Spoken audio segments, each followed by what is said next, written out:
Friends, నా పేరైతే మహిళ. నేను రేపు హోలీ అని కలర్స్ అయితే తయారు చేయడానికి ఫుడ్ కలర్ అయితే తీసుకున్నా. ఫుడ్ కలర్ కొంచెం దీంట్లో వేసి కొన్ని నీళ్ళు కలిపితే మీకు ఇట్లా అవుతుంది. దాంట్లో కొంచెం కార్న్ఫ్లోర్ వేయాలి.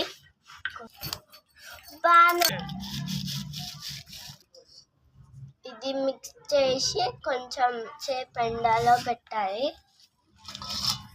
అదే విధంగా ఈ కలర్స్ అన్ని చేసినాను. ఒక 1 అవర్ వరకు ఎండలో పెడితే మీకు ఇలా వస్తుంది.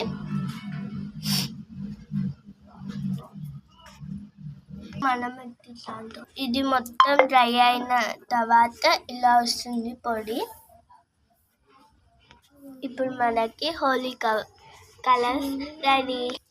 నేను తయారు చేసిన కలర్స్ మీకు నచ్చితే లైక్ అండ్ సబ్స్క్రైబ్ చేసుకోండి.